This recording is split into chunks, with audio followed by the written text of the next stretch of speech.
Well, how are you today? I'm sitting here with Sean Parker.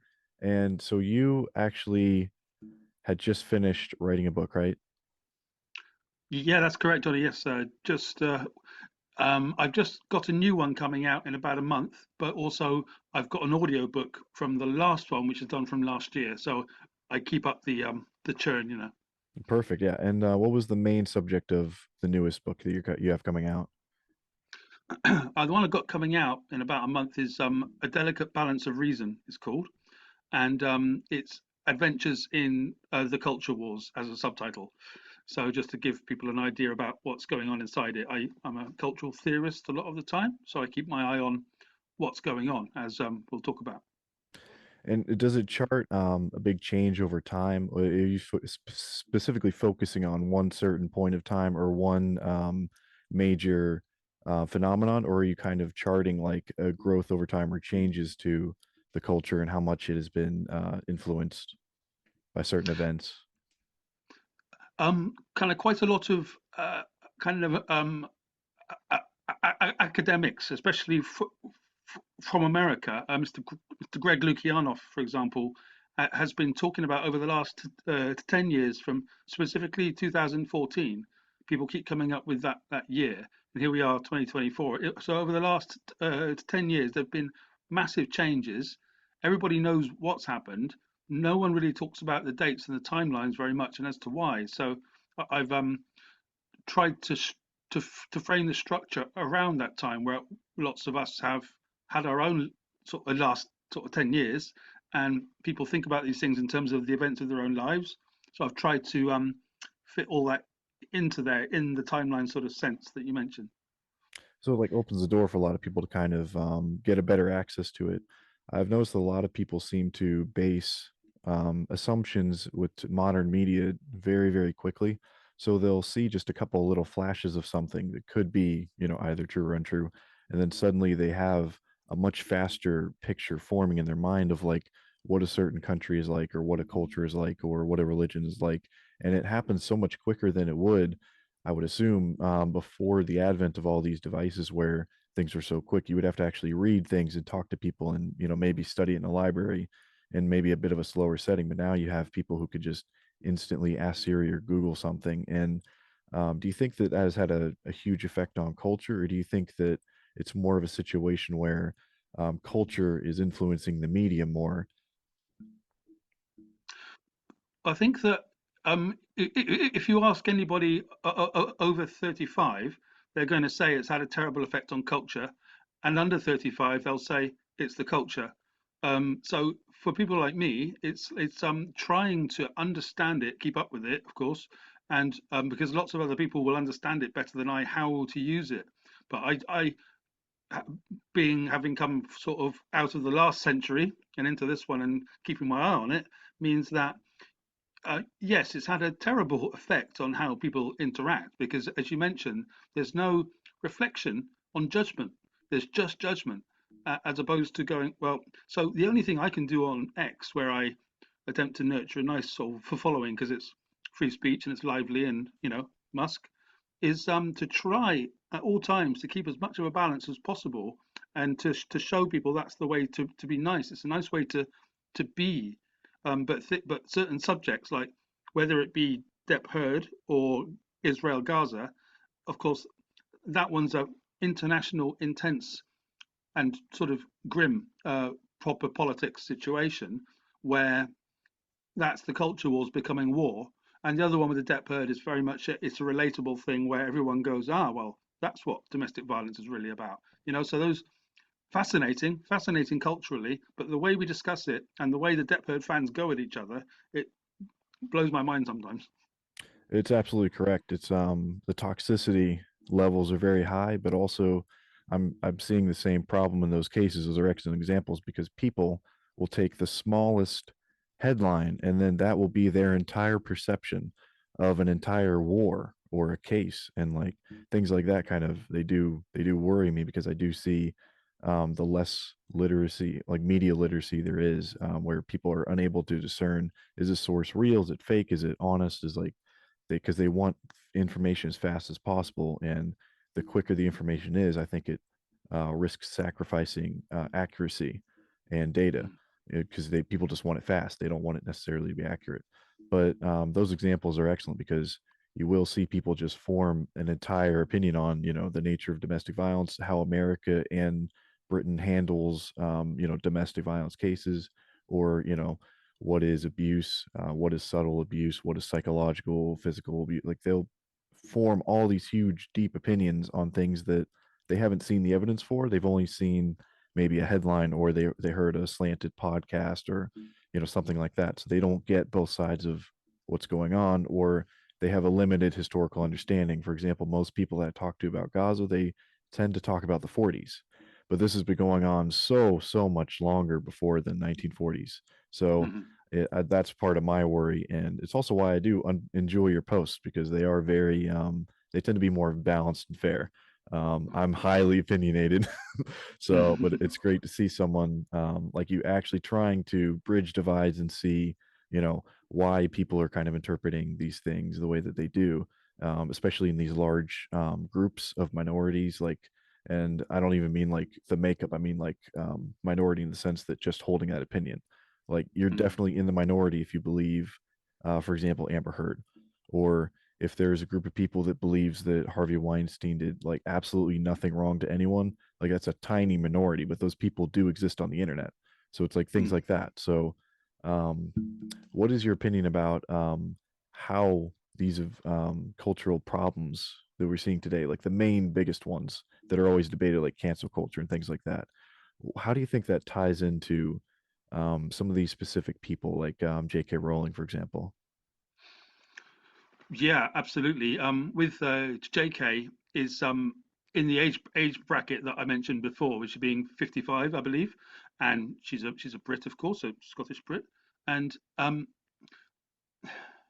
it's very interesting to see her go against her children, which is the Harry Potter actors, in the last couple of weeks, where a month ago we had the W Path files being exposed, and just over the last week, um, we've had the puberty blockers be outlawed in the private sector as well as the NHS in Britain. So the science has come out and said that this is being done um, in, irresponsibly, to say the least.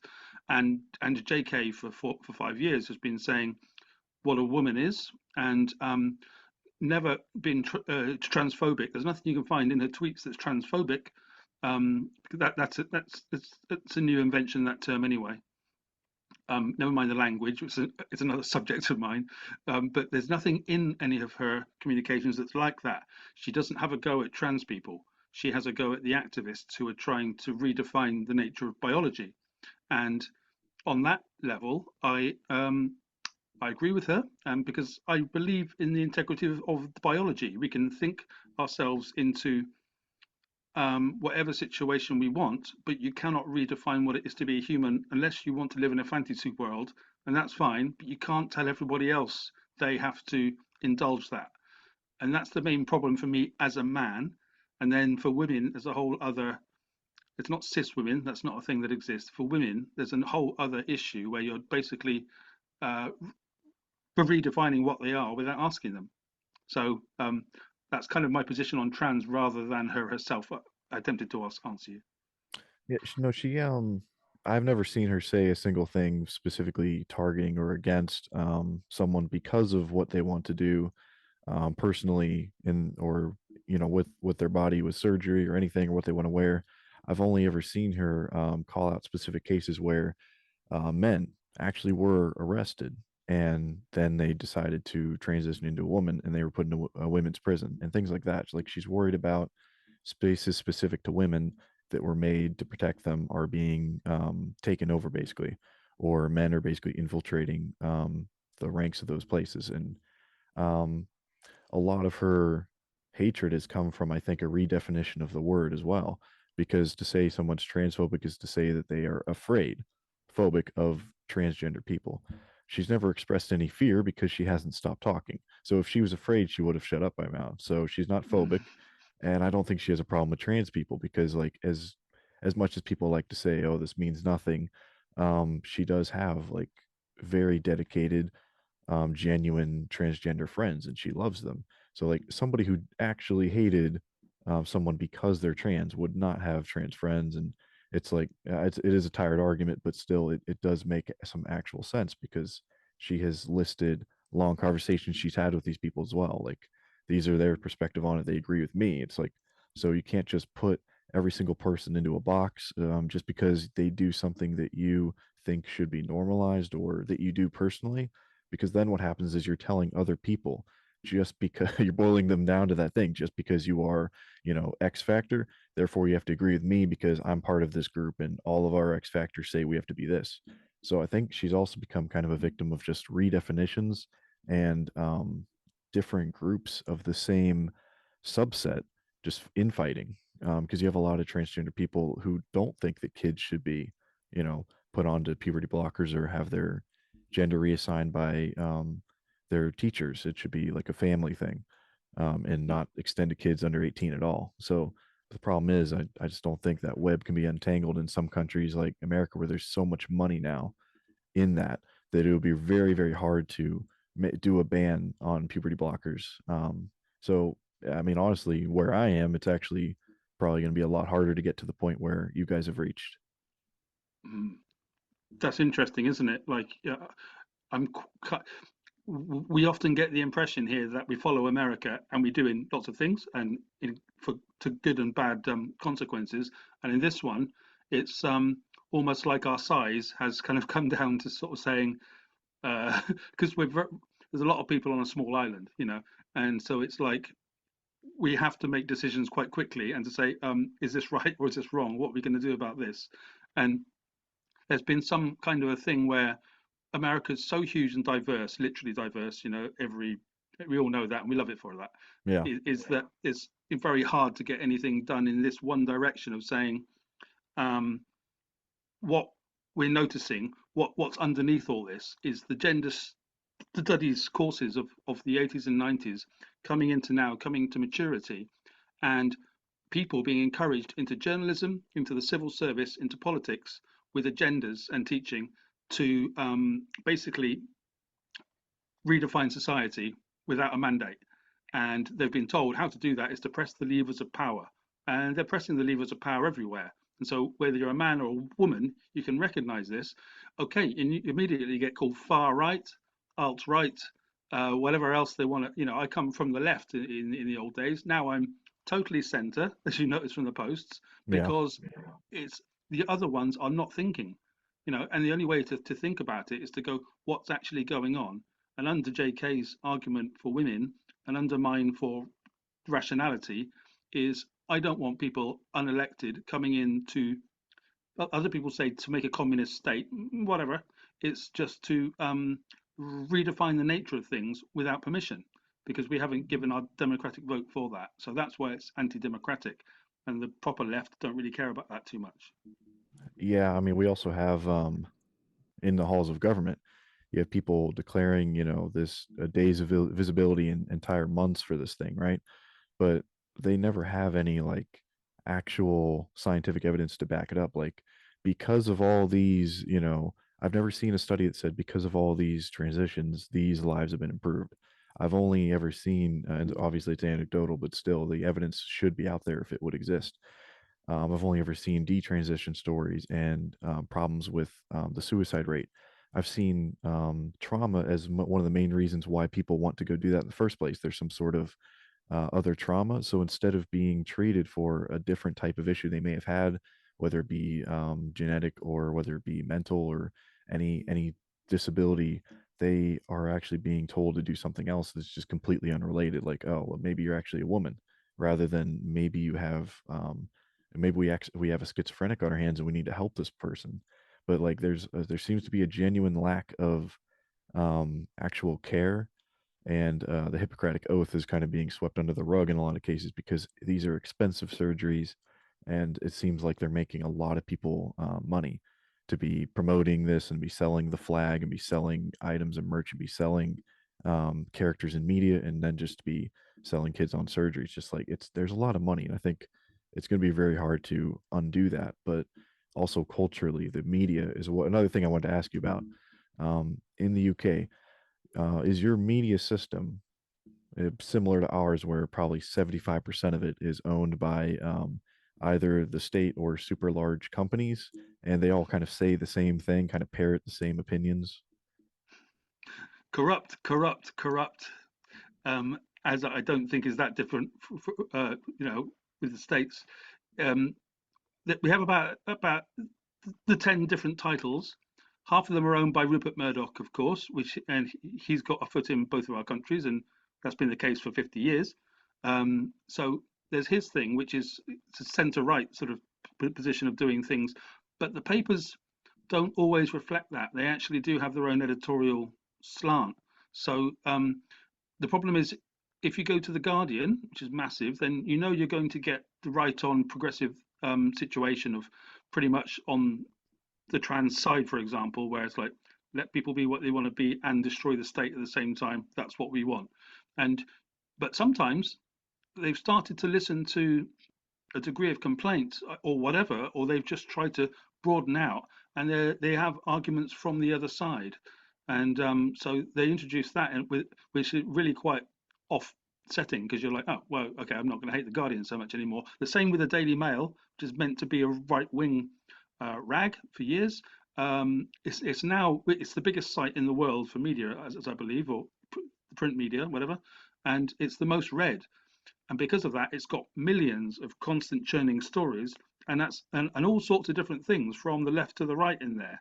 So you're like, right, you can't really apply that to the Mail anymore in good faith, but everyone says the Mail are a bunch of Tories and the Guardian are a bunch of lefties. It's actually not the case anymore, and the Telegraph, which is pretty much the oldest here, is historically called the Tory graph, is now become the most respected broadsheet, where it does very interesting centre ground takes on lots of things, and it almost looks like they don't support the Conservatives anymore. So it's a mixed thing always. They change tack without telling anybody they're going to change tack, so you don't know where you are anymore. And we got the channel called I don't know if you've heard about it, but GB News here. I Um, have. yeah, which has been going for now 2.5 years or something, since 2020, since COVID, and it was pretty much started as a response to Brexit situation here, and people have said it's a mimic of Fox News. I wouldn't go that far. It's not quite so shouty, and it's more British because it's called GB News. But you can see what they mean with a certain person-centered presentation, anti-woke as anything, which makes it very watchable. Even if you're sort of on the progressive side, you're going to enjoy watching it because it's just very lively, and they're cashing in on that. They're getting very big, and that's been a big sort of changer into the media system that we got going on here. Where do you place Piers Morgan on that scale? Is he on the crazy Oh, side, or is he kind of hovering in between crazy and rage baiter? right. Well, yeah, he's on Talk TV, which started at the same time as GB News a few years ago. Um, he's the biggest journalist in Britain and possibly over there. I don't know. He's huge, isn't he? And he's got a lot of he keeps great camps in the anti-woke, as in he's very good on the men's rights sort of subjects, which I wouldn't call myself a men's rights activist, but I'm very into equal rights, which are in a difficult state for men at the moment. I'll go that far with it, and he's brilliant on that. So you kind of watch him for that and go on, Piers, give it to BBC. Um, but he's shouty. He can't help be shouty, and that's part of his USP. So we kind of go, that's Piers. But so much of what he says is actually very reasonable, just expressed with this exasperation that the journalists do. And it's a way that I don't try to do any media that I do, and I'm just on a tiny scale compared to it. But it's important to lead by sanity, and I can never go to that kind of gotcha journalism that these guys do. That kind of they won't appreciate being called gotcha, but tr- trying to make a fuss over anything because it's just another day. I attempt to keep it for the right stories. Yeah, anyone with limited airtime is going to need the biggest possible reaction out of each interview. Otherwise, it's going to be, not as many people watching or not as interested, clicking off, things like that. So I'm like, I understand his personal predicament in there. He's kind of working to keep some people happy and keep money flowing in. But he does Mm, have a fairly good I think, ability to make sure someone stays on track with what the discussion is, or try and force people to answer a question. He'll ask it 12 times in a row. If they don't, answer it the fifth time, he'll keep trying. But the only times I've ever been super annoyed with him were when he just kind of makes a snap judgment and does a quick tweet and is, just completely off. But um, sometimes it happens to everyone. But as kind of a bulwark, though, kind of standing up against just the same old parroting, I have enjoyed some of his work on that. And he's not afraid to interview people without worrying about how it's going to reflect on him, because like talking to Andrew Tate should not be what gets you canceled. Like if Andrew Tate does something horrible or if he actually trafficked people, he should be arrested. But like journalists have no obligation to not invite or not give a platform to people. And I've seen that said so many times, like, why are you giving X person a platform? And it's like, because there's no reason we shouldn't, because if they're horrible we should see it, and if they're not, then they should be allowed to speak anyway. Like either way, you should be allowed to say what's on your mind, rather than be pigeonholed away because some people might not like you. It's like that's not a good enough reason not to have someone on a show. The only reason I could think to have someone not on a show is if they are in solitary confinement or they actually are just a nobody, or they did nothing, or they did something horrible. But so many people always calling for people not to have their say. Um, and that did occur a lot with JK, but she's not backing down, despite Scotland's new law. So, I mean, there at some point they're going to have to give up, right? Or do you think these activists are just, endlessly preserved by something? Like, what drives them to never give up every single day and keep trying to tear anyone down that they think is even the slightest bit of a threat? I'd say that this thing, the culture wars in general, have become deeply embedded in people's identity. So if they've got an anti-JK thing going on, if they're Billy Bragg, who's a songwriter that I used to love in the 80s, he's a he was great, and but now over the last sort of few years, he can't help himself but do the tweeting that you allude to earlier, which is just people talking bollocks. And it's like he might have his beliefs in this whole thing, but to endlessly come at people, I mean, the people who speak the things that I agree with also go too far, and they do it in a ridiculous way. Jordan Peterson probably being the brilliant example of this, a fine brain and a respected psychologist who just shit tweets all the time, Yeah. but he's still fantastic in his what he does, So it's and he admits that. So I'm not putting, not doing him down. These people get passionate and emotional, so we recognise that. I mean, some people like it. Um, and I can see why they like it, and it gets embedded into people's character, and that takes away from the objectivity. Objectivity is very important to me. I'm not a scientist by any stretch, but I'm a agnostic. I don't mind sharing that with you, and I look at things as they are, not what people have said about them. Because I know what the media is, as you've alluded to. It's a business and a monster. It's amoral, which is partly why I like it. It just does whatever's practical for it to do, like peers. So when you recognize that, you can respond, but everyone responds to it emotionally. So if you see a story on Depp and Heard, which is a uh, middle-aged, highly respected, handsome actor, loved over decades, with a beautiful younger woman, partner of his, and after a couple of years, they started to tear strips out of each other, and it appears to be more her than him, but then there's other footage and it's all very, and they will all tear me a new one for even saying either of those things. But there's no reason why I wouldn't, because it's such a relatable story, this man and this woman, and that's what it comes down to. But fans don't really do that, they just do evil and um, perfect, and that's just not the case of humanity, is it? Yeah, I feel the same way about a lot of those things, is where I just want the truth of the matter, regardless of where it's going to lead or what it's going to make me feel, or what kind of preconceived notions I'm going to have to change in my mind in order to keep moving forward without the cognitive dissonance, right?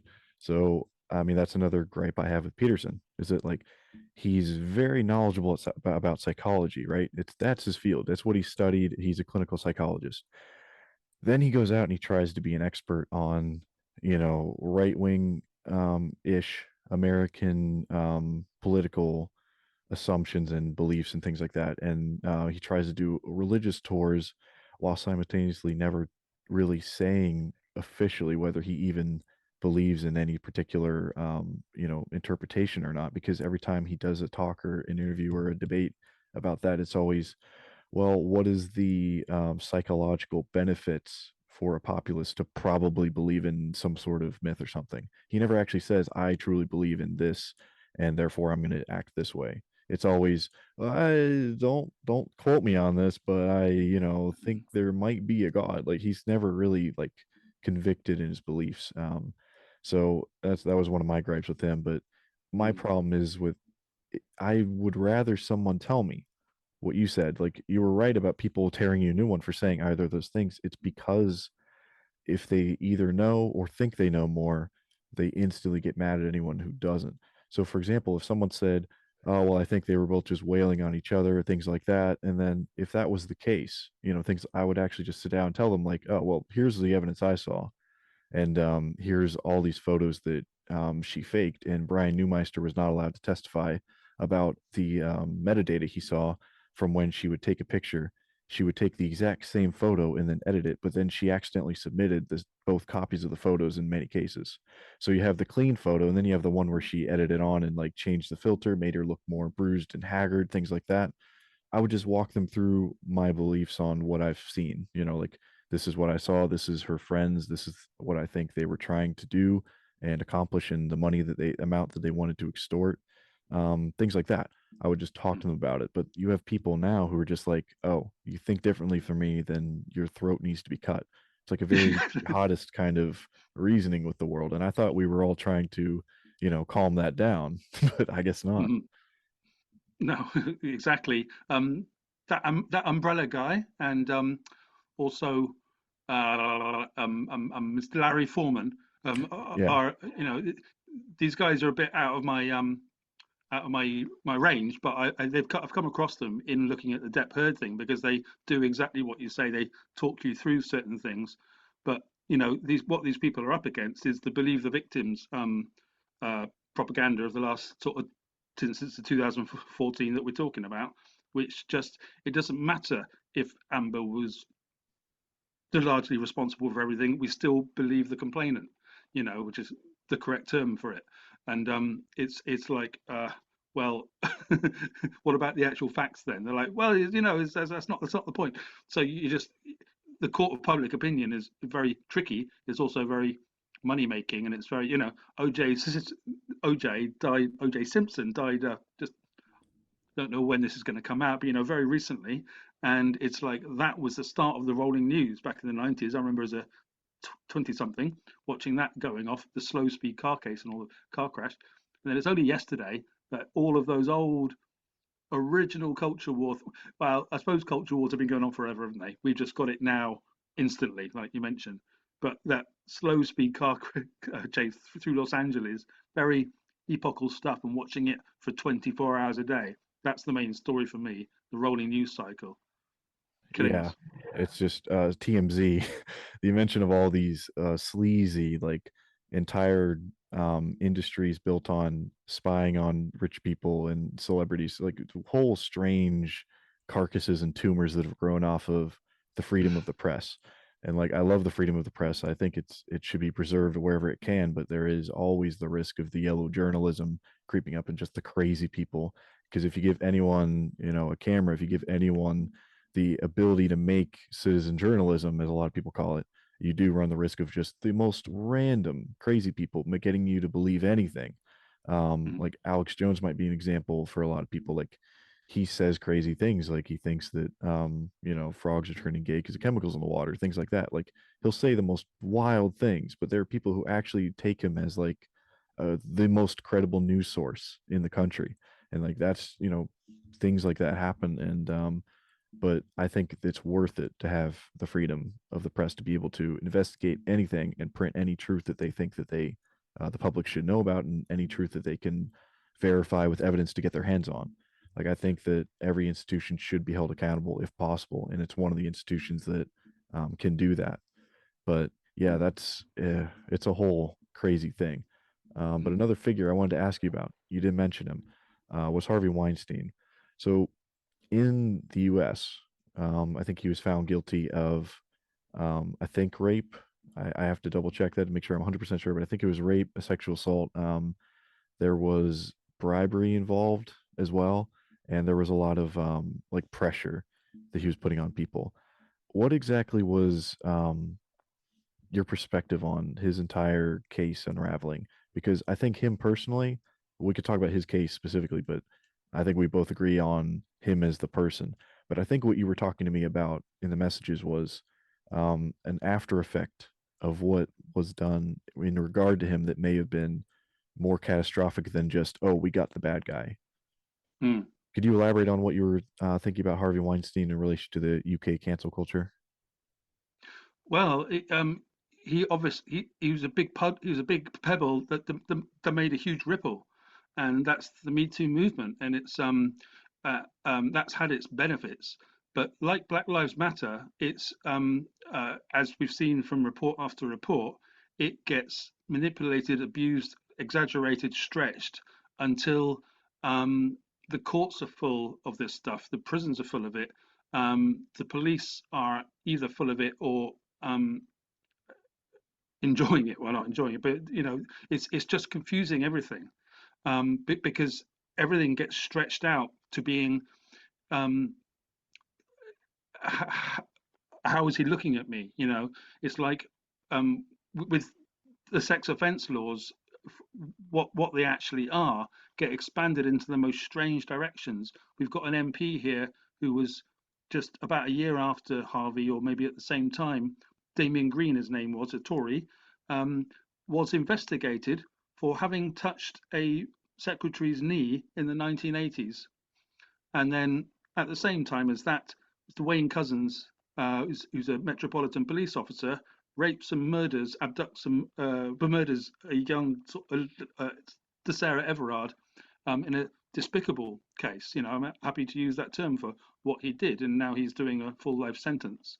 And it's these two things are now on the sexual assault spectrum, is what I'm trying to say. And Harvey's there in the middle of all this. Um, a genius producer of wonderful films, Gonzo films from not, what I mean, but like Yeah. Pulp Fiction and everything else. These things are he's a legendary and a very creative man, and but that gets parked by everyone like Picasso or whatever. It's like that's actually what I know and knew Harvey Weinstein for. He also made The King's Speech, which is the best for film about stammering ever made. I'm a stammerer who's written about stammering, so for many reasons, I feel for him creatively, and to see someone's legacy done away like that. It's really important to separate the man uh, the art from the behaviour, whether it's Picasso or him, Harvey Weinstein, or even the politicians too, even Bill Clinton or whatever. These people that we all know. Um, there's work, and then there's perceptions of what's going on. I think that the fact that the casting couch was burnt by him and the trial is a good thing. I don't think that anybody should, get their films for that sort of thing, and they also shouldn't be pitching for it. And also, he got into, to put it very, very mildly, some very bad habits, and he admitted that getting into a Humvee one day. He said, "I'm going to go away to get some help." I don't think he predicted that he'd get 26 years, 23 years, so I think extras added to the Los Angeles trial.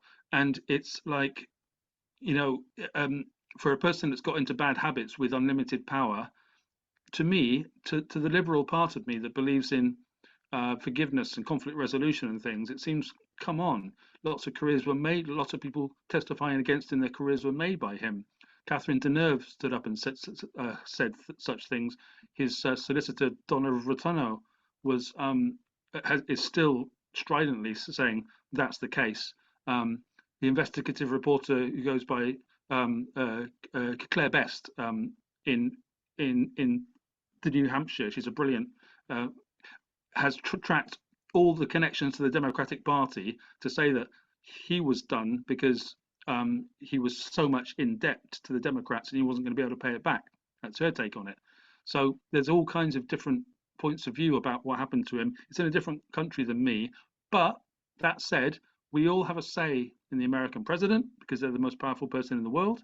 And we all have a say in Hollywood because they've sold themselves to the world. as our entertainment. So, whilst it's an American thing, these people are our property to comment on and to, property to comment on because they've offered themselves up as that. So it's just fascinating. And what the Me Too thing turned into was not what it started out as. I have a firm belief that most countries today, in today's world, will import largely what they export. So if they're exporting violence, as the U.S. government does on a yearly basis worldwide, we have more military bases around the world than the Roman Empire almost. So we are spread, and we commit. Well, not we, but our unelected parts of our government can commit mass atrocities for largely financial and geographical benefits or resource benefits. They want to, for example, we invaded countries and took all their bananas, and basically we started importing those because, and we did it through bloodshed, through force. We stole a ton of oil in the Middle East, things like that. So it happens. And but if you are exporting things like, films, and if you are exporting art, and like you said, if you are around the world and you want people to all come pay to see your things and have it translated for them, of course they do deserve to have the full investigation. They deserve to see everything. They deserve to know the facts, and they deserve to have any opinions that they want on the public figure, or just access to information about the shady dealings and the money and everything, all that stuff, Mm. who they hurt, who the victims are, if they want to have their names out, things like that. If they want to be anonymous, that's fine too. But I just find it strange too that there are people like him who got utterly destroyed, nothing left to pick the bones of, but you still have a ton of Epstein's associates walking around completely free, years after his death and arrest. Well, third or fourth arrest, but still arrest. And then you have people who are knowingly, like, you knowingly gave him money and helped him funnel money and helped him commit crimes, like JP Morgan Bank, completely untouched. Like, there are institutions here that are untouchable because they're too rich. Banks, companies, some government agencies. So there's a lot of fear that goes into this. And I think that a huge part of the reason why a lot of cultural issues haven't been fixed here is fear, because most people know better. They know they are kind of centrist. 79% of voters here are independent, but yet they always are choosing between a Democrat or Republican because those two parties have too much power, money, and influence, and they squeeze all the independents out. Um, have Up in the UK, do you think, I've always wanted to ask someone this, the parliamentary system, do you think it's more beneficial, or do you think it's largely kind of just the same, like a veneer of democracy and choosing, and arguing to make it look good, but at the core, it's still the same kind of people running things? It's very interesting you should ask that because just this afternoon I've sort of set up a petition which asks a government petition that says, can we have a referendum on proportional representation before the election? Because we are also tired of the binary offered by the Conservatives and Labour, which is, as I'm sure your people will know, the Republicans and Democrats traditionally, though they have their own, that's pretty much how it goes. At the moment, it looks like that the Labour Party is going to get in by a majority, quite a sizable majority, simply because everyone's had enough of 14 years of the Tories. And that's not a good enough reason when the appetite in Britain right now is so diversely stretched across probably 6 to 8 different kinds of parties, from the Greens to Reform, who are quite sort of patriotic sort of thing, which they're a new party, and Reclaim Party, which is a party of culture, trying to be, it's an anti-woke thing. All these different ones, and the Liberal Democrats are ages old, 200 years old, and come into power now and again, and but now they're seen as a bunch of sandal-wearing hippies. All of these parties have different interests, but we're only led to believe it's Labour or Conservatives because of the first past the post system. I've Mr. Andrew Doyle, who's a hero of mine of the Free Speech Nation, is a very big supporter of proportional representation. I'm not as party political as most people. I don't actually I find it hard to care. I push myself sometimes, especially in an election year. It becomes more interesting. But until we get proportional representation, it's meaningless because it is the uniparty. They're both going to do what each other do, whether that's Israel or the non-dom taxes and it's just too tedious to get into. But it's as annoying as your stuff, you know. And when you're a guy of culture and the arts, they're always they always talk very nicely about the arts and do nothing for them. And then again, do I want states sponsored art sort of kind of giving me diversity quotas all over the place? I'm strongly against DEI these days from what we've seen over the last couple of years. Not because I'm against equality, equality is fab. DEI is an absolute race to the bottom. And right now, the parties are attempting to work out what to do about that and how much they're able to do anything about it. So, and it's so hard with DEI because everyone says, "You're so cruel." I'm like, no, no, DEI is cruel. You don't understand. And you're having to invert that whole argument as well, you know. Yeah, I would be horrified if I went to an island and they saw me as different, so therefore they put me in charge of one of the most important jobs there, which is to get the coconuts out of the tree. But I Right. can't get them out. I can't climb the tree. I don't know how to get them down. I don't know how to crack them open and extract the milk. I waste them all, you know. But they're not angry. They're not upset because they know that I am, just this poor, underrepresented, minority. Like they just, if people see other humans like that as lesser than because they look different and then try to thrust them into positions that they haven't fully trained for just because of what they look like. That's so much more racist than someone saying, I want the most highly qualified pilot to fly me across the country in this floating jet, like built on parts that were, by a company that probably cut corners and wanted to save some money. And now we're flying around in a Boeing and we're going to crash, like we're going to catch on fire. The new Boeings are a mess because the company wants to cut corners and save money building them. And they have enough money to pay off the inspectors and make sure they don't get in any trouble for it. But in the end of the day, it's just it seems like more of a mess than I would like to try and deal with because it's a big reason too why people go for escapes. They go to film, they go to literature. They don't want to hear it. They're tired of hearing it, and then that's the biggest problem I've encountered is that when people do try to change things and they want to make things better, largely they get mostly unsupported because the vast majority of people who want things to be better don't know what to do or are too scared or don't want to get up and do it as a group to like, for example, 79% of independents here. We could all just write in an excellent candidate. We could all vote on somebody that 90% of us agree is a great person or qualified leader.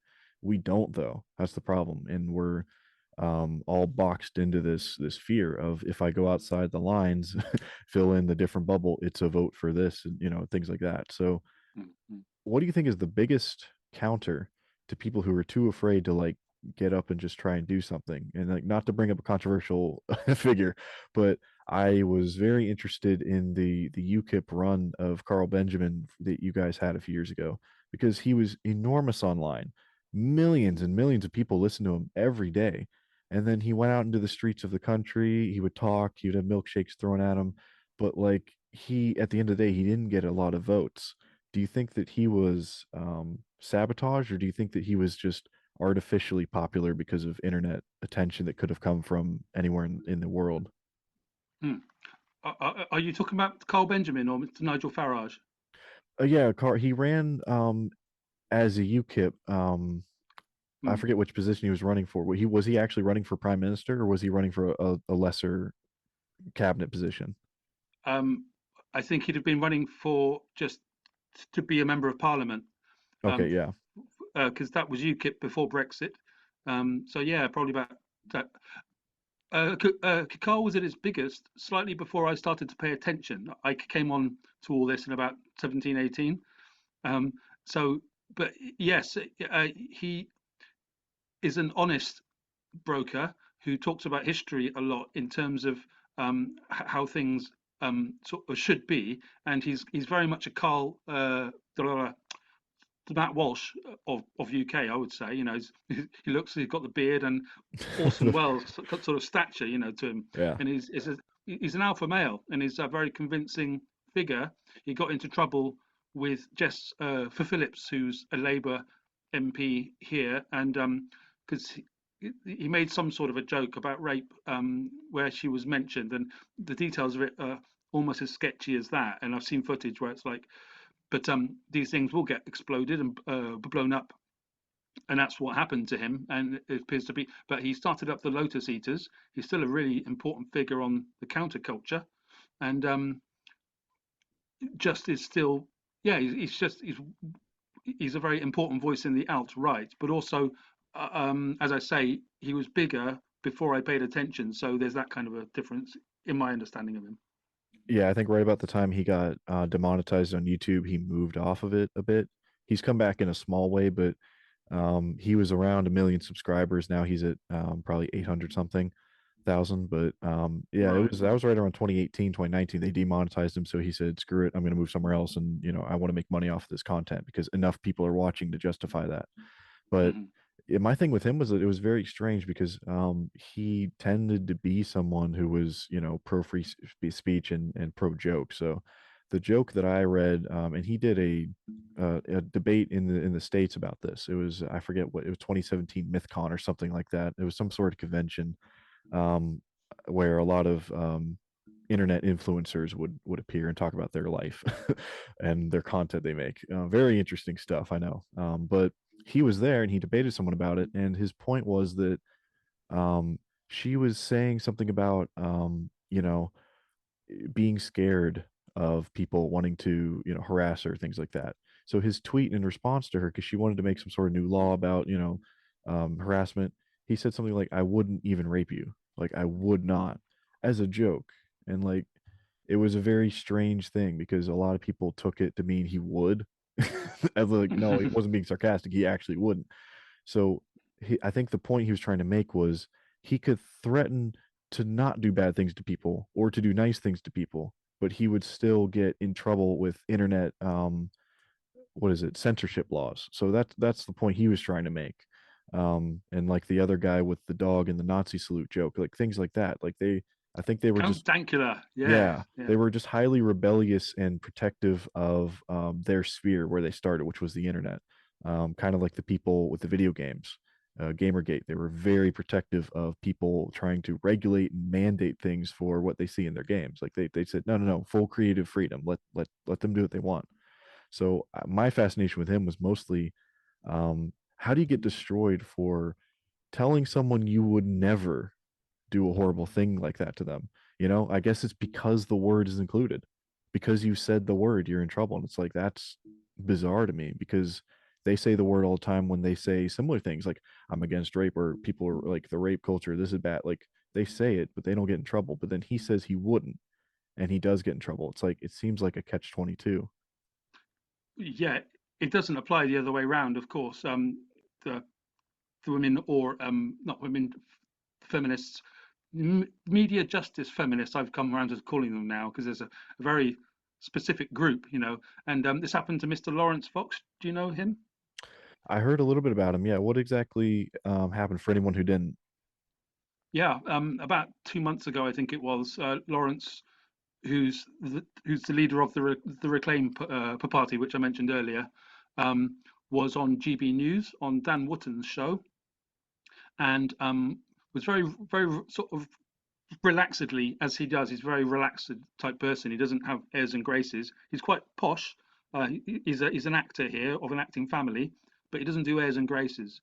So he was just chatting with Dan Wootton, who's a big deal, who's also cancelled because of this event. Um, Lawrence said, "I wouldn't even shag her about a." You know what shag means over there, right? So Oh sorry. yeah, yeah, you're good. Okay, sorry. No, Um, no, you're uh, fine. yeah, about a journalist, Ava Santina for Politics Joe, um, in relation to something else. But Ava Santina had been using this sort of term in context of men out there as well. Thing is, they brought it to Lawrence because he's always pushing the establishment, and the establishment this time was able to get him via news because we're talking about, which is to make fun of media justice feminism, and that's what he did. And he was cancelled. He was kicked off GB News. He was suspended for a while and then kicked off, as was his pal Calvin Robinson. They've started their new show now, as was Dan Wootton, who's a massive draw. He's probably the biggest draw of those three. He's gone to start, but all these three have gone off to start off their own things. GB News, which I'm not in any way against, I love loads of their shows, and I'm I'm not paid by any of these people, so I can talk about them, But it's like interesting watching the alt that we have sort of crumble a little bit. And then these guys I'm talking about, they get on X and start to slag everything off, say they're all bastards. I'm like, shush, shush. This is just business. They're just trying to, But I come at this with this business eye. People get angry about it because they react emotionally. I'm like, this it's just the media. The media doesn't care about your emotional reactions. Well, it depends on them. So I can't actually remember why he said he wouldn't shag out Santina right now. That's the kind of situation we're in. But yeah, he did. So it's gotten worse. In 2017, you couldn't say I would not assault anyone. Now you can't say I would not consensually engage in relations with this person. Like it's Well, gotten to the indeed. point where you can't even say I wouldn't shake your hand because now it's going to be like, oh, that's that's anti-government. Like what? Oh yeah, the standards change, the words change, and it always seems to be devolving rather than evolving. Like I haven't really seen any positive benefits coming out of this culture. It largely just seems to be a forest fire that doesn't have anything that it's laying down after burning away the trees. It just seems like destruction for the sake of destruction. Because I've seen these people that will attack all the people we're talking about relentlessly. I've seen them gather, and they have these little conventions. Sometimes they'll film themselves, and they don't even start. I don't know if you've ever seen this, but there was a video a few years ago of a college campus had a bunch of communist students to get together, a lot of LGBTQ students get together, a lot of people, right? And they couldn't even get the meeting started because they were all arguing about like, please don't clap, that's triggering. Please don't like, wait, you used my pronouns wrong. Wait, she's in a mask, but he's not. Wait, why'd you say he? Like, are you assuming my gender? Like, they literally could not even get it begun because they were so, you know, neurotic and obsessed Yeah. with each other's identities and their own identities that they didn't even see each other as human. They just saw each other as little Wally robots with, the wrong configuration and the wrong name tag being read. So it's just I don't know what kind of world they want because they want a world where only other people are ever held accountable for anything, but also, if anything bad, if they do anything horrible, they shouldn't be, canceled the same way. It's very odd. Most of these people who attack J.K. Rowling, for example, are horribly misogynistic, but they Mm. can't recognize that because they think they're fighting, a turf, and it's like a religious kind of zealot to their war. And also as someone who's more atheistic, agnostic, I just because I have no evidence for anything supernatural at all, and no one's presented me with any reasonable good evidence to have faith in something that's not physically here that we can observe and measure. There's a lot of secular religions that I'm seeing popping up too, where it's the same kind of cult, but they find themselves superior to the other ones, but they still have cultish attitudes. And like that's been going on since humans evolved. Mhm. Well, that's the problem with the identity politics in general, is that what we've seen over the last sort of 20 years is quite handy to see it in terms of 2000, like some 21st century project, I find, to give people actual boxes that help, is that identity politics is shit. And it's just, it's a race to the bottom. It's a way to limit yourself. It's a way to box other people for your own limited understanding. And that's not the way to live. You're supposed to expand your understanding, to understand where people are coming from. Um, you know, all of the best qualities of Christianity, or all the Abrahamic religions, but being Christian, I'll say Christianity, is the ability to look at the reasons behind someone did what they did, and they're a human being like you are, and to thus give them love and forgiveness. That's a very simplistic way of putting Christianity, absolutely lost on the woke or the identity politicians who are just politics, power, power, power. And there is more to life than power. They all say, I love Michel Foucault for his stuff on justice reform, but for his stuff on power, no, there's more to it. There's more to life, Nietzsche. There is a spiritual realm, and there's a loving realm. There's a natural realm where none of these things are about power. Out in nature, these animals aren't killing each other based on a principle of power. They're killing each other based on a principle of sustenance, and it sustains an entire thing. But our invented boxes of our own politics are reductive, and we're going to see that. And the problem is, when you talk objectively like this, you sound like an old fart. But nothing like that. Objectivity shouldn't be seen as fuddy-duddy, and that's it's temporary though. It's temporary. It's going to come back to rationality. What do you think the journey to that would be? I mean, the number one problem I think is education. It's abysmal in most of the Western countries because they're trying to make things more focused on individual people's um, most recent trauma in a lot of cases. So they're telling kids like everything they can about Confederate racism, but they're not saying anything about how we got here. Why do we have a country? Like the Revolutionary War and things like that, all these things are being kind of pushed off a little bit, and it's more about finding lines between your assumption about the world and making it fit that. A lot of my classes I've taken in college have been like, applying cultural Marxism to different art forms and seeing how people are treated differently, applying the feminist theory to different films and books and things, and seeing how women are treated and everything. And it's like, if you're unhealthily constantly looking to fit things into your preconceived notions about how the world should be, often you're sacrificing the truth and you're sacrificing the evidence that you could build to find the best modern or newest form of government. Like, you hate capitalism, okay, fix it. Because we've tried just completely control by the state, monarchy in not modern old monarchies and feudalism and socialism and communism, and it hasn't really worked. We have tried. People are saying we haven't tried. We have tried a lot of these things that these kids are saying we should do. So like, Mhm. I'm not even that old, but I do sound like that a lot too, because people think it's somehow old fashioned, or the way of the past to want things to work well and to want people to maximize prosperity, liberty, and happiness for the most people you possibly can. Like, they're just, you know, it's hard to do that in a world where you're either, uneducated, or you're motivated by money, or, because power doesn't corrupt. Power, as Frank Herbert said, attracts the corrupt. So you will always have people trying to obtain and then abuse systems of power, rather than systems of power causing people to suddenly become evil. It doesn't change your nature quite that much, in my opinion. Mhm. Um, what do you think the pathway is to convincing people that they don't have to be pitchfork burned at the stake, witch trials every time they don't like something, besides just saying like, oh, we need to reform education? Because I would agree with that.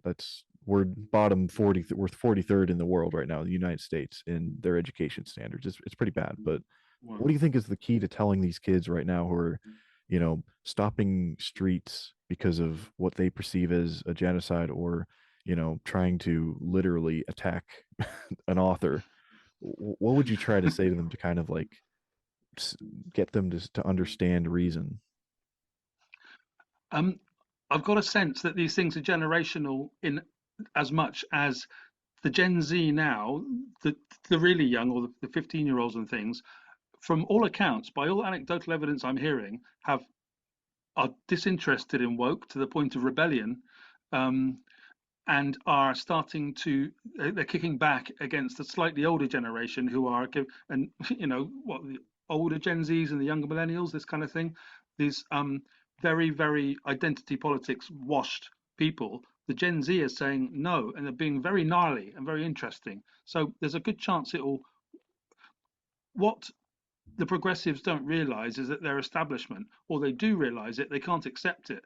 They, with the Democrats and what about to be the Labour and lots of people in the Tories as well, all over all of Europe, is that woke is the establishment. And they keep pretending that they're some sort of revolutionaries. That's the most irritating thing about it. And that's their bullshit rhetoric online, is that like, you guys in control, you right wingers, and like, no, you guys are in control. You're in cultural control, and you don't need the control of the laws anymore. um, what I'm trying to say is that I think the generations are going to sort it out themselves. Also, things like the Harvard controversy of a couple of months ago with the Claudine Gay, um, being upended for being a plagiarist, and also the two things that have happened just here with the trans stuff. That's going to ripple around the world, and you might get to see a massive hit on the American trade with a bit of luck for sanity. And those things will then start to work out if we can get the rationality and the science to go, stop, enough. You can't disestablish every culturally agreed term that we've got because we haven't subscribed to that. And you're going to make all the centrists far right. And you don't want that because you just redefine what things are by doing that. It's so counterproductive. I think they're going to work it out, and it's going to have worked itself out because people are getting more and more irritated. But they're not dying in the streets from these arguments, these discussions we're having. They're just massively irritated, and that's enough to make them sort of go enough at some point. Yeah, and I think the biggest problem is that the far right is very easy to identify because there is such a spotlight and a microscope on them, and they are scrutinized for any possibility of any kind of like violent uprising, and they are often accused of things that they didn't even do in some cases. So there are a lot of there's a lot of scrutiny there. But the problem is the people who have a lot of institutional and governmental control here, the far left, they are very good at disguising their own intentions and beliefs and even their fellows. So, for example, you have a solid idea, and you are one of, I would say, even billions of people around the world, probably a couple billion, who could recognize what you mean when you say what you just said. Um, but then there are just an equal number, if not more, people who would just say, "Oh, well, that word doesn't mean anything. What does woke even mean? I'm not woke. What does that even? You're just using that to say you don't like, this diversity or whatever." What would you say as like your best definition of that word and why it works to use to describe what they're doing right now? What woke? Yeah, because the number one response I hear when I say when I if I, anyone says anything that criticizes, a lot of these modern movements, they'll sum it up as woke. But then the response to that is, oh well, that word doesn't even mean anything. Define it. What does it even mean? We're Mm, not. What do you talk about? Things like that. They just it's like yeah, casting aspersions rather than owning up to what they believe or supporting it. yeah. They're not actually doing the subject. They're going around it. It's a straw man, isn't it? Um, Obviously, originally it's from the lead belly of being aware of the problems in the American sort of civil rights movement 80, 100 years ago. Fantastic rootsy beginnings. The problem with it is the bad grammar, because I think English bad grammarians got hold of that and said we can't be using that as a verb or an adjective, and I think that's where its main problem comes from. It's already irritating because it's like we're being encouraged to use a pidgin English sort of thing. Um, but it's just so small, so handy, so meaningless to white heterodoxy, which is as valid a identity box as any other, um, because it's such an other to that, and it's very self important, self righteous. This is how all of the intersectionalities work, are woke, and so that's the alt right, which is reactionary, um, defining the moves that have been made against it. So it's not doing anything wrong in a democracy. It's just saying we're calling out what you're doing, which is, as you said, good ways of hiding what you're actually doing, which is a very old school leftist trick. If there's one thing that I've learned from observing the right and often being a bit more simpatico with that these days, is how much more direct it all is. It really does say, yes, we believe in power. Yes, and I'm talking about in the sense of sort of the traditional power rather than the woke kind of power. Um, I don't like the term woke any more than anybody else. It's become a media term. It's very handy. It fits in your pocket well. I prefer the progressives versus the rationalists. Much more handy than left and right, and much more descriptive, in my opinion. I'm very proud of being a rationalist, though I'm shit at science. But I'm also progressive. I've always considered myself progressive. They've just taken that ball and run so far off to the left. They're on the other side of Chairman Mao, and that's where I'm not. And so um, I'm happy with rationalist. Yeah, it's a group of people that genuinely thinks that the best and most moral solution to bad things happening or inequality is just full communism. And the problem is it's just been done to death. Like it's not more fair, it's worse. Because when you give the government exclusive control over absolutely everything, things just get worse. Because the amount of control you see they have now, um, things are pretty shit. But blaming the free market system for that is just always been bizarre to me. It's usually a staple of the uneducated or the undereducated, where they were there, but they didn't learn about like the important things. They learned about like, oh, gender theory and like queer theory and seeing Marxism and everything. And you should watch your films and take a note of how many words the women say, things like that. They didn't learn like the important stuff like economics and math and history and literature. They just quite literally spent a very highly focused amount of time just being told all of their presuppositions are true. It's all true. Mm. It's all about you, the ultimate narcissist experience where you spend hundreds of thousands of dollars of someone else's money to go and be sit in a room and told that you're perfect, you're okay. There's kitty litter in the back for everyone who identifies as a cat. It's like, I just it's not a recipe for success, and it leads to a lot of kids coming out saying the most bizarre things and having the strangest, assumptions. Because I've had people older than me, late 20s, early 30s, telling me there's no such thing as far left, no such thing at all.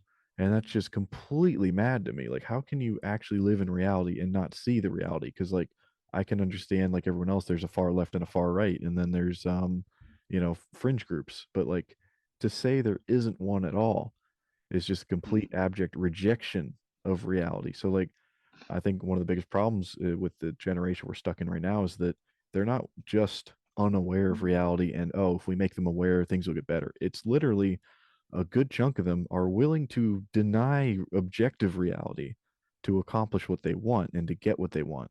And that's the biggest problem for me is that I agree with your progressive label because I like when things change for good, but if things change for the sake of change, you're just wasting our time changing things. Like if it ain't broke, don't fix it sort of mentality. Exactly, and that's what's new. That's why this has never been done before. Everyone says nothing new under the sun, and yeah, things go around. But this tech we have, brand new, and that thought that you can't, we there's a good chance we've reached the end of progress. There's nothing wrong about that, and that's in terms of the rights and things like this. When you start to do the changes that we're trying to put in to try to unpack race and to unravel the things that you are, to get Brits and Americans to um, disavow their history that their grandfathers went through and made. But my ancestors were as um, disadvantaged by power structures as lots of people from other races. And slavery started in the Islamic world anyway, and there's more slaves alive in the world today than there have been ever in history. All these facts are true, all completely ignored just in the sense of history, which history is very important to me and to Britain in culturally in general. And so I've got to. Yeah. We can probably talk about it next time. But the like the artistic revisionism is absolutely another thing to drive me mad. So, but I'm suspecting not for today. I mean, the epistemology too. The word slave, everyone knows where that derived from, and who it describes the Slavs, right? So it's like Mhm. the word was literally made for northern white slaves that were brought down into the desert. So it's like we have epistemological roots for a lot of these things as well, where it's like this is not something that just affects one specific group of people in one specific time period. It's like it's been worldwide and it's been in practice since as long as we've been able to get away with it. That's the kind of people that we're talking about here. Like they will traffic people if they can get away with it. Um, Mm. but yeah, that's just I like your thoughts on it. I like a lot of what you've had to say. You seem really rooted in a fairly logical and as rational as possible response to a world, especially a world that's gone increasingly mad. But I'm also Mm. told that's a generational phenomenon too. Everyone thinks that, oh, this is crazy. It can't get worse than this. And then next generation says, hold my beer. But I think the Well, final thing that I want to kick off on before we plug all your projects and everything and talk about what you're going to do next is I love one in very particular what you said about technology and um, is it okay to throw up your hands and say we're all right now? Like is the line to draw between, do we need more of these every single year, or can we have, like, can we start working on getting homeless people off the streets? Like, how much do we need AI? Like, how much do we want to risk that power? But that's why I'm really kind of hinging on that, and that there is a lot of room for future discussions, because I like what you're saying, and I Mm. like where you're coming from. But in the future here, coming up, what are you doing next? What are some projects you're working on, or are you going to be doing any other interviews, touring, or anything? Talk about these books, or any of your findings about all these. Well, I sort of attempt to do things on a year-to-year basis these days, and yeah, as I sort of said at the start of the show, A Delicate Balance of Reason coming out next month. The date is being set at the moment, so I think it's the 20th of May, which is the day after my 49th birthday. So I think that's probably a pretty accurate time to do that. Oh, That's a book about, congratulations. thank you for getting there. So that's about the culture wars, like we're accidentally talking about today. And Compelling Speech, my book from last year, which is about stammering, the Stammering Enigma. I haven't done much to you because we're on a roll today, but it does happen. And I'm a lifelong expert in that. And that's just been published by Audible, which has been great. And it's rather exciting to be on their platform because audiobooks are a big deal at the moment. So Hmm. if your listeners fancy listening to that um, piece of work. It's like an autobiography of a stammer, I describe it as. It's out there on Audible and Amazon. Compelling Speech, The Stammering Enigma. And Caucasian Nights, which is an album I released earlier in the year. It's like a spoken word set to hip hop beats album. Um, Started off the year being distributed, then got taken down because the distribution company went wrong. And I've got another distribution company, so I'm going to be releasing that again next year and next month as well. So these three big cultural bits is what I'm doing at the moment. The names of your three projects again, they are Yes, A Delicate Balance of Reason, which is a mhm. book I've got coming out next month in May. Compelling Speech, The Stammering Enigma is an audiobook which has been out for a couple of months and as a book for a year. That's the last one. And Caucasian Nights is an album, spoken word and alternative type album, part new music, part poetry, which I released a couple of months ago. Is about to get a re-release as well. So those three are the biggies right now. Other things planned for the future too, but I won't tell them right now because it's too far away, and that's three enough, isn't it? Absolutely. I mean, it's great too that you're able to do as much as you are doing. But yeah, everyone check those out. I have listened to about half of your audiobook so far, and I've really enjoyed it. It's been very eye opening, ear opening, as one would say. But it's been actually very good to listen to, and Oh, it kind thank of you. helped me get some ideas about where the discussion might go. And it was great to be able to sit down and talk to you. I appreciate your time and everything, including all technical know-hows and all that. I appreciate the willingness to have actual discussions about these things, and as always, I try to open things up, make it more discussion based, and I save my debates for when they're super important. So, like, I appreciate your willingness to come and just have a conversation, try to figure things out, rather than, like you said, pull the gotcha on them, or have a contentious argument, or see people as different just because you may have a differing opinion or different information. But no, it was a very fruitful discussion. I had a great time. And if we ever have any other things to talk about in the future, I would love to try and link up and work those out and talk about them. So I appreciate you coming on. It was great to talk to you. That sounds great, Johnny. I've had a great time myself, so love to come back and do it again. Why not? Absolutely, man. As soon as I pay for premium. So, yeah.